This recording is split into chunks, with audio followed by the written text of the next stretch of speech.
नमस्कार मैत्रिणींनो.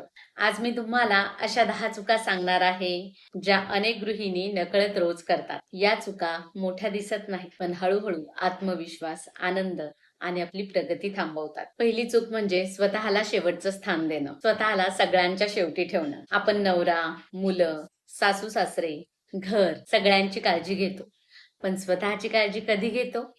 बऱ्याचशा गृहिणी ह्या स्वतःसाठी 10 मिनिटं सुद्धा काढत नाहीत. नवीन काहीतरी शिकायचं असलं, व्यायाम करायचा असला किंवा पुस्तक वाचायचं असलं तरी त्या म्हणतात, आधी घरचं काम संपवते मग बघू. पण घरचं काम हे कधीच संपत नाही. हे बघा मैत्रिणींनो, जोपर्यंत तुम्ही स्वतःला महत्त्व देणार नाही, तोपर्यंत जगही तुम्हाला महत्त्व देणार नाही. म्हणून लक्षात ठेवा, स्वतःसाठी वेळ काढणं हा स्वार्थीपणा नाही, तर ती स्वतःची जबाबदारी आहे. दुसरी सवय म्हणजे माझ्याकडून काही होणार नाही असा विश्वास ठेवणे.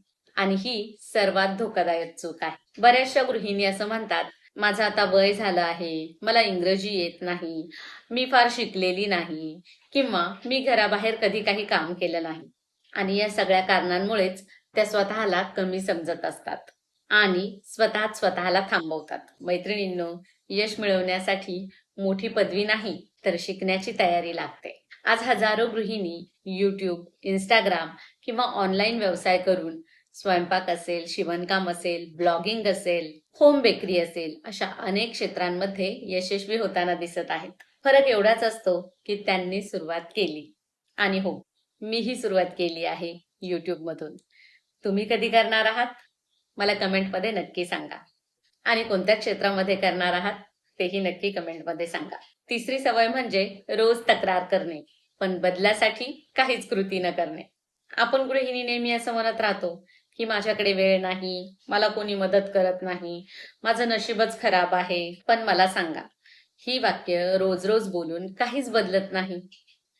तक्रारींनी समस्या कमी होत नाही, उलट उपाय शोधल्याने बदल होतो. म्हणून मैत्रिणींनो, जर तुम्ही दिवसातून फक्त अर्धा तास 30 मिनिटं नवीन कौशल्य शिकायला दिलीत, तर वर्षभरामध्ये तुमचं पूर्ण आयुष्य बदलू शकतं. आणि हो, इथे महत्वाचा पॉइंट म्हणजे जर तुमचं आयुष्य बदलायचं असेल, तर आधी स्वतःबद्दलचा विचार बदलावा लागेल की मी हे करू शकते, मला हे करायचं आहे आणि कोणत्याही परिस्थितीत मी हे करून दाखवणार. अशी काही वाक्य स्वतःशीच म्हणून पहा, रोज म्हणा, सारखी म्हणा आणि मग बघा तुमच्या विचारांमध्ये काय बदल होत होते. चौथी चूक आहे स्वतःची इतरांशी सारखी तुलना करत राहणे. आपण सोशल मीडियावर पाहतो, कोणाचं आपल्याला सुंदर घर दिसतं किंवा कोणी परदेश दौरा केलेला दिसतो किंवा कोणाचा मोठा व्यवसाय दिसतो आणि मग आपल्याला वाटतं की माझ्याकडे तर काहीच नाही. किंवा आपल्या नातेवाईकांमध्ये, मैत्रिणींमध्ये कोणीतरी सक्सेसफुल झालेलं असतं, कोणीतरी यशस्वी झालेलं असतं आणि त्यांच्याकडे पाहून आपल्याला असं वाटतं की त्यांना चांगली फेवरेबल कंडिशन मिळाली, सपोर्ट मिळाला, आज ती लोक काही ना काही करत आहेत. परंतु मला तर कोणाचाच सपोर्ट नव्हता, मला तर कोणीच मदतीला नव्हतं किंवा इतर काही कारणं देऊन आपण दुसऱ्यांशी तुलना करत बसतो आणि स्वतःला कमी लेखतो. आणि ही तुलना केल्याने काय होतं, आपल्याला नवीन काही काम करण्यासाठी प्रेरणा मिळते की आपला आत्मविश्वास कमी होतो? हो, आपला आत्मविश्वास कमी होतो. म्हणून दुसऱ्यांशी तुलना करायची नाही. मग ती सोशल मीडियावर पाहणाऱ्या लोकांशी असेल किंवा मैत्रिणींशी, मित्रांशी असेल किंवा शेजाऱ्यांशी असेल किंवा नातेवाईकात कोणी असेल. कोणाशीही तुलना करायची नाही. आणि तुलना करायचीच असेल तर ती फक्त स्वतःशी करायची आणि तीही कालच्या स्वतःशी करायची. कालपेक्षा आज काय चांगलं केलं, कालपेक्षा आज मी कशामध्ये इम्प्रूव्ह झाले, कालपेक्षा आज माझ्यामध्ये काय पॉझिटिव्ह बदल झाला, बस. आणि जर झाला नसेल तर तो करायचा, तो झालाच पाहिजे असं ठरवून रोज एक छोटं पाऊल उचलायचं आणि मग बघा तुम्हाला यश हे नक्की मिळेल. 5वी चूक, आर्थिक बाबींपासून स्वतःला दूर ठेवणे. बऱ्याचशा गृहिणींना घरामध्ये किती उत्पन्न येतं, किती खर्च होतो, किती बचत होते दर महिन्याला हेच माहिती नसतं. आमच्या ह्यांना माहितीये, मला काही माहित नाही, मला काही सांगत नाहीत ते. आणि ही खूप मोठी चूक आहे. मला काय करायचं आहे त्याचं, मला घर खर्चाला पैसे मिळतात बस, ही खूप मोठी चूक आहे. गृहिणी ही घर चालवते म्हणजे तिला पैशाचं ज्ञान असणं आवश्यक आहे. म्हणून घरातील आर्थिक बाबींबाबत सुद्धा तुम्हाला माहिती असणं गरजेचं आहे की आपल्या घरात किती पैसे येतात, किती खर्च होतात, किती सेव्ह केले जातात, किती कुठे गुंतवले जातात किंवा गुंतवले जातात की नाही. यासाठी सगळ्या गोष्टींची माहिती घ्या, बजेट बनवा, बचत कशी करायची हे समजून घ्या आणि गुंतवणूक करायला शिकायला सुरुवात करा. कारण आर्थिक ज्ञान म्हणजेच स्वावलंबन. 6वा पॉइंट म्हणजे नवीन कौशल्य शिकणं थांबवणं. अनेक जणी असं म्हणतात, आता या वयात काय शिकणार आम्ही? पण लक्षात घ्या, जग हे रोज बदलत आहे, तंत्रज्ञान बदलत आहे, काम करण्याची पद्धत बदलत आहे. जर आपण शिकवणं थांबलं तर प्रगतीही थांबेल. म्हणून दर महिन्याला एखादं नवीन कौशल्य शिकण्याचा प्रयत्न करा. नाही पैसे देऊन शिकता आलं तर युट्यूबवर माहिती घ्या आणि नवनवीन गोष्टी शिका. आणि हेच कौशल्य उद्या भविष्यामध्ये तुमच्यासाठी नवीन संधी बनेल. मलाही युट्यूब चालू करण्याच्या आधी यातलं काहीही माहित नव्हतं. व्हिडिओ कसा शूट करायचा, एडिट कसा करायचा, एसईओ कसं करायचं, अपलोड कसा करायचा किंवा इतर काही माहिती. पण मी फक्त ठरवलं, हो मला युट्यूब चालू करायचं आहे. मी त्याच्याबद्दल माहिती घेतली, युट्यूबवरच घेतली. हजारो व्हिडिओ आहेत युट्यूबवर, त्यांची माहिती घेतली आणि सुरुवात केली. सुरुवातीला येत नव्हतं. माझ्या मिस्टरांची, माझ्या मुलीची मदत घेतली की कसं करायचं शूट किंवा कसं एडिट करायचं काय, याची माहिती घेतली. भरपूर चुका केल्या आणि त्यातूनच रडत खडत पुढे आले. आणि आता मला कोणाच्याही मदतीची गरज लागत नाही. माझ्या चॅनलचे सगळी कामं मीच करते. मग ते व्हिडिओ शूट असेल, एडिट असेल, अपलोड असेल किंवा इतर काही. म्हणून मैत्रिणींनो, थांबू नका. माहिती घ्या, शिका आणि चालू करा. 7वी सवय म्हणजे लोक काय म्हणतील या भीतीत जगणं. ही भीती हजारो स्वप्न संपवते. कारण लोकही बोलणारच. तुम्ही काही केलं तरी बोलणार आणि काही नाही केलं तरी बोलणार. हे केलं तरी बोलणार आणि ते केलं तरी बोलणार. म्हणून एक लक्षात ठेवा, निर्णय हा तुमच्या आयुष्याचा आहे, लोकांच्या मतांचा नाही. मीही हा युट्यूब चॅनल चालू करायच्या आधी खूप घाबरत होते की लोक काय म्हणतील. मित्रमैत्रिणी असतील, आपल्या आजूबाजूचे असतील, नातेवाईक असतील, घरातली मंडळी असतील. नंतर विचार केला की आपल्याला एकच आयुष्य भेटलेलं आहे, त्यातही वयाची एवढी वर्ष आपण अशीच घालवली आहेत. आणि आता इथून पुढची वर्ष देखील जर आपण लोक काय बोलतील याचा विचार करत बसलो तर मात्र आपण आयुष्यामध्ये कधीच यशस्वी होणार नाही. तर मात्र आपण आपल्याला हवं तसं आयुष्य कधीच मिळवू शकणार नाही. आणि म्हणून लोक काय म्हणतील या भीतीला न जुमानता मी सुरुवात केली. मी शिकत गेले आणि आज तुम्ही माझे नवनवीन व्हिडिओज पाहत आहात. म्हणून मैत्रिणींनो, एक गोष्ट लक्षात ठेवा, तुमची भीती कमी झाली की तुमच्या संधी वाढतात. 8वी चूक म्हणजे स्वतःच्या आरोग्याकडे दुर्लक्ष करणे. बऱ्याचशा गृहिणी, बायका या सगळ्यांना वेळेवर जेवण देतात, पण स्वतःचं जेवण मात्र उशिरा करतात.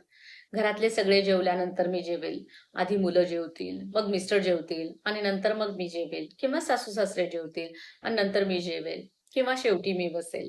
व्यायाम करत नाहीत, पूर्ण झोप घेत नाहीत, दिवसाही आराम करत नाहीत, वॉकिंगला जात नाहीत, चालायला जात नाहीत. मला सांगा, जर आरोग्य चांगलं नसेल तर कोणतंही स्वप्न आपण पूर्ण करू शकू का? म्हणून दररोज चालणं, पौष्टिक आहार घेणं आणि पुरेशी झोप घेणं या काही चैनीच्या गोष्टी नाहीत, तर ती गरज आहे, हे लक्षात घ्या. तसंच मैत्रिणींनो, आजारपण हे अंगावर काढू नका. आज हे दुखतंय, आज ते दुखतंय, ठीक आहे, नको जायला डॉक्टरकडे लगेच, असं करू नका. जर काही दुखत असेल, त्रास होत असेल, तर सुरुवातीलाच कमी त्रास असताना वेळेत डॉक्टरकडे जाणं महत्वाचं आहे. कारण बऱ्याच स्त्रिया ह्या बऱ्याचशा गोष्टी, बरेचसे त्रास हे अंगावर काढतात, लवकर कुणाला सांगत नाहीत. त्यामुळं त्या आजाराचं, त्या रोगाचं निदान होत नाही आणि नंतर डॉक्टरांकडे गेल्यानंतर असं समजतं की तो आजार हा खूप बळावलेला आहे आणि मग त्याच्यावर इलाज करणं सोपं राहत नाही. खर्चिक बाब होते. प्लस त्या स्त्रीला, त्या महिलेला देखील याचा खूप त्रास होतो आणि बऱ्याचदा परिस्थिती हाताबाहेर जाते. म्हणून मला हे सर्वांना सांगायचं आहे, माझ्या मैत्रिणींना, माझ्या काकूंना, की स्वतःच्या आरोग्याला प्रायोरिटी द्या. स्वतःच्या आरोग्याला पहिलं ठेवा. कारण तुम्ही असाल तरच तुमच्यासाठी हे जग असणार आहे. नाहीतर या जगाचं काही अर्थ राहत नाही. म्हणून स्वतःच्या तब्येतीची काळजी घ्या. अजून एक पॉइंट, बऱ्याचदा घरातील सर्वांना, मुलांना, मिस्टरांना, वयस्कर लोकांना आपण ताजं अन्न खायला देतो आणि जे काही शिळं पाकं राहिलं आहे ते आपण आपल्या ताटात वाढून घेतो. तर हे सुद्धा चुकीचं आहे. एकतर शिळं अन्न खायला नाही पाहिजे, पण ठीक आहे, समजा रात्रीचंच आहे किंवा सकाळचंच आहे तर रात्री खाऊ शकतो. तर मला असं वाटतं की समजा 2 चपात्या राहिल्या असतील तर त्या दोन्ही चपात्या तुम्ही एकटीनेच खाण्याची गरज नाहीये.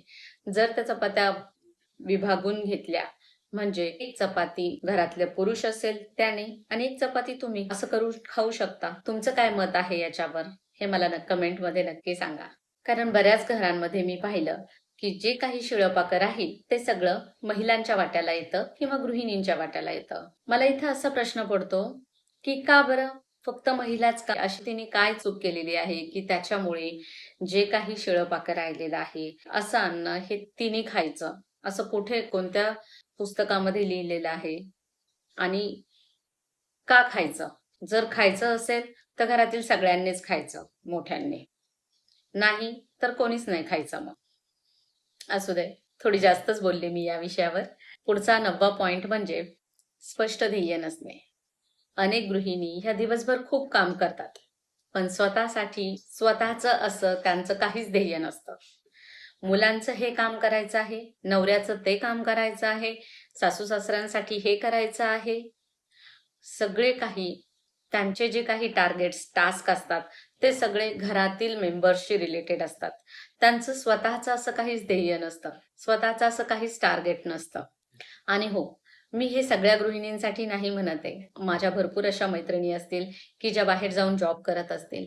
पण मी अशा गृहिणींसाठी, अशा मैत्रिणींसाठी म्हणत आहे की ज्या फक्त आणि फक्त घर पाहत आहेत आणि त्यातही सगळी प्रायोरिटी ही फक्त मुलांना, नवऱ्याला, घरातील वयस्कर लोकांना, सासू-सासऱ्यांना देत आहेत. मला हे म्हणायचंय, 5 वर्षांनी तुम्ही स्वतःला कुठे पाहत आहात? एखादा नवीन व्यवसाय, YouTubeचं चॅनल, एखादी नोकरी, काहीही ज्याने तुम्हाला आर्थिक स्वातंत्र्य मिळेल, अशी काही गोष्ट करा. कारण लक्षात ठेवा, ध्येय नसलेलं आयुष्य म्हणजे दिशेशिवाय प्रवास असतो. दरवर्षी, दरमहा आणि दर आठवड्याला एखादं छोटंसं लक्ष ठेवा आणि ते पूर्ण करण्याचा प्रयत्न करा. 10वा पॉइंट म्हणजे बदलाची वाट पाहणे, पण बदल स्वतः न करणे. अनेक जणी असं म्हणतात की परिस्थिती बदलली की मग मी सुरुवात करेन, मुलं मोठी झाली की मग मी सुरुवात करेन. तोपर्यंत तर आपण म्हातारं होऊन जाऊ, काही करण्याची ताकद तर राहायला हवी. वेळ मिळाला की मग बघेल. दिवसभर जर घरकाम करत राहिलो तर वेळ मिळणार कुठून? कारण रोजच ती भांडी घासायची, रोजच फरशी पुसायची, रोजच झाडून घ्यायचं, तेही 2-2, 3-3 वेळा. रोजच 30-30 कामं करायची, रोज 2 ते 3 टाइम स्वयंपाक बनवायचा. इतकं सारं केल्यानंतर दिवसभरात आपल्याला स्वतःसाठी किंवा काही वेगळं करण्यासाठी वेळच उरत नाही. आणि मग ती योग्य वेळ कधीच येणार नाही. म्हणून हे लक्षात घ्या की योग्य वेळ ही निर्माण करावी लागते. आणि त्यासाठी आज लहान सुरुवात करा. दररोज फक्त 1% सुधारणा करा आणि मग बघा, 1 वर्षानंतर तुमच्यातील बदल तुम्हालाच आश्चर्यचकित करेल. मैत्रिणींनो, लक्षात ठेवा, गृहिणी असणं ही तुमची ओळख आहे, पण तीच तुमची मर्यादा नाही. तुमच्याकडे घर सांभाळण्याची ताकद आहे, म्हणजेच आयुष्य घडवण्याची ही ताकद आहे. आणि म्हणून आज या 10 चुका ओळखा, एक-एक करून त्या सोडवायला सुरुवात करा आणि स्वतःची अशी नवीन ओळख तयार करा, जिचा तुम्हाला अभिमान वाटेल. मैत्रिणींनो, यापैकी तुम्ही नकळत कोणती चूक करत होतात? कमेंटमध्ये मला नक्की सांगा. आणि अशाच वास्तव, प्रेरणादायी आणि आयुष्य बदलणाऱ्या व्हिडिओसाठी ऑर्गनाइज विथ शीतल या चॅनलला सबस्क्राईब करायला विसरू नका. जर हा व्हिडिओ तुम्हाला आवडला असेल तर व्हिडिओला लाईक करा आणि तुमच्या मैत्रिणींसोबत शेअर करा, जिला या व्हिडिओची गरज आहे. भेटूयात पुढील नवीन व्हिडिओमध्ये. तोपर्यंत स्वतःची काळजी घ्या. धन्यवाद.